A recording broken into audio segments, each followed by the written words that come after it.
Hello बच्चों, कैसे हो आप लोग। उम्मीद करते हैं आप लोग अच्छे होंगे और आप लोगों की पढ़ाई लिखाई भी अच्छे तरीके से चल रही होगी। तो आज हम लोग डिस्कस करेंगे। आज का डिस्कशन होगा बैंड सिद्धांत। क्या है बैंड सिद्धांत? बैंड सिद्धांत क्या है इसको हम लोग समझेंगे। तो इस सिद्धांत के अनुसार किसी भी तत्व में दो प्रकार के बैंड पाए जाते हैं। कोई भी तत्व है उसमें जो बैंड होते हैं दो प्रकार के होते हैं। एक आपका होता है संयोजी बैंड, संयोजी बैंड, और एक आपका होता है चालन बैंड। और इन दोनों के बीच में कुछ रिक्त स्थान रहता है जिसको हम लोग कहते हैं, ये रिक्त स्थान है, इसको बोलते हैं ऊर्जा स्तर। ऊर्जा स्तर, अब यही ऊर्जा स्तर ही डिफाइन करता है, बताता है कि कौन सा पदार्थ कुचालक होगा, सुचालक होगा और अर्धचालक होगा। तो हम लोग देखते हैं चालन, जो चालक पदार्थ होते हैं, चालक जो आपके चालक है या सुचालक है, तो उसमें क्या होता है कि जो संयोजी बैंड और चालन बैंड के बीच जो न्यूनतम ऊर्जा स्तर है वो बहुत ही कम होता है, न्यूनतम होता है, सबसे कम होता है, लगभग नगण्य के बराबर होता है। तो इसमें संयोजी इलेक्ट्रॉन बहुत सरलता से हमारे चालन बैंड में आ जाते हैं और धारा का क्या करने लगते हैं, प्रवाह करने लगते हैं। तो इस तरीके से क्या हो जाता है, ये चालक पदार्थ यानी बताया जा सकता है चालक पदार्थ है। जब क्या हो, संयोजी बैंड और चालन बैंड के बीच जो ऊर्जा स्तर है उनके बीच का दूरी जो है बहुत कम हो, मिनिमम हो, न्यूनतम हो, लगभग नगण्य के बराबर हो, तो वह पदार्थ चालक पदार्थ कहलाता है। इसी के अनुसार क्या हो जाएगा, आपका अर्ध कुचालक क्या लिख सकते हैं, कुचालक, या इसी का दूसरा नाम लिख सकते हैं विद्युत रोधी, इंसुलेटर। तो इसमें क्या होता है कि जो हमारा संयोजी बैंड है और चालन बैंड है उनके बीच जो ऊर्जा स्तर होता है वो बहुत ही अधिक होता है।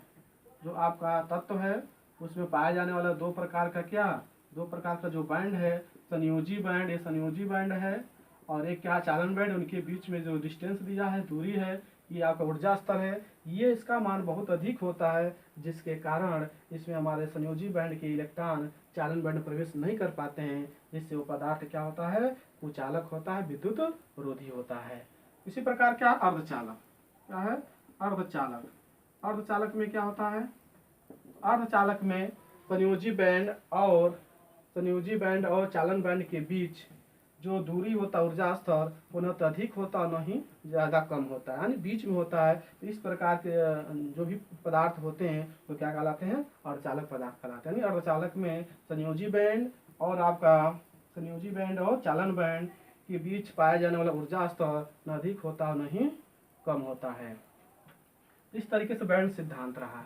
उसके बाद हम लोग पढ़ेंगे अर्धचालक के प्रकार। अर्धचालक के प्रकार, चालक कितने प्रकार के होते हैं, तो दो प्रकार के हम लोग पढ़ेंगे। इंपॉर्टेंट है एन टाइप, यानी एन प्रकार के अर्धचालक, एन प्रकार के अर्धचालक, ये आपका इंपॉर्टेंट है। ये फिजिक्स में भी मिलेगा पढ़ने के लिए आप लोगों को, लेकिन मैं केमिस्ट्री में बता रहा हूँ, दिया है तो आपको पढ़ना ही पड़ेगा। एन प्रकार के अर्धचालक क्या होते हैं, तो एन का याद रखना कि इसमें इलेक्ट्रॉन पाए जाते हैं।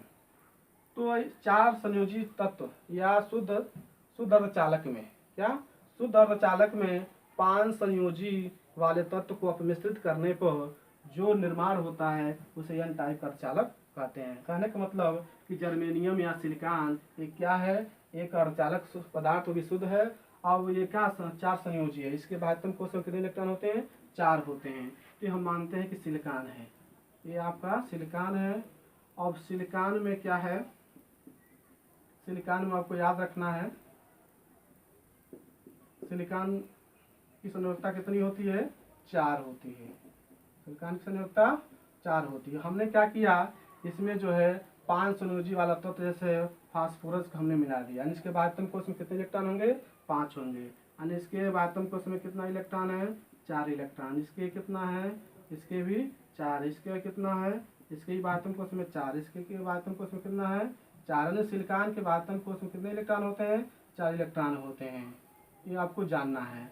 उसके बाद जो है आपने मिलाया 5 संयोजी वाला तत्व फास्फोरस को, तो इसके बाह्यतम कोश में जो इलेक्ट्रॉन होते हैं वो कितने होते हैं, वो 5 होते हैं। तो 1 2 3 4 और एक हम मानते हैं 5। अब ये जो है आपस में साझा करके बॉन्ड बना लेंगे, ये आपस में साझा करके क्या बनाएंगे, ये बॉन्ड बना लेंगे, ये साझा करके बॉन्ड बना लेंगे, ये भी बॉन्ड। अब इसमें एक इलेक्ट्रॉन बच गया, एक इलेक्ट्रॉन क्या गया, बच गया, जो ये क्या होगा, मुक्त इलेक्ट्रॉन होगा, और इस पूरे क्रिस्टल में, पूरे ठोस में ये क्या करेगा, भ्रमण करेगा, यानी चालकता को बनाए रखेगा। तो इस तरीके से हमारा शुद्ध अर्धचालक जो है पूर्ण रूप से क्या बन जाएगा, चालक यानी अर्धचालक जो क्या था, शुद्ध अर्धचालक था, अब हमको उसको क्या कहेंगे, पूर्ण रूप से चालक बना दिए। क्यों? क्योंकि उसमें क्या उत्पन्न हो गया, एक अतिरिक्त मुक्त इलेक्ट्रॉन उत्पन्न हो गया, जो पूरे जो है इस पूरे क्रिस्टल में क्या करेगा, भ्रमण करेगा, ये क्या आवेश वाहक हो जाएगा, यानी पूरे आवेश को ढोएगा। तो पूछा जाता है कि n प्रकार में अर्धचालक में किस प्रकार का यानी किस प्रकार के पाए जाते हैं, यानी प्रोटॉन पाए जाते हैं, इलेक्ट्रॉन पाए जाते हैं। तो आप बताएंगे इसमें जो है इलेक्ट्रॉन पाए जाते हैं। एक चीज और पूछता है इसमें कि डोपिंग, डोपिंग क्या है, या अपमिश्रण बोलता है, डोपिंग या अपमिश्रण, डोपिंग क्या है।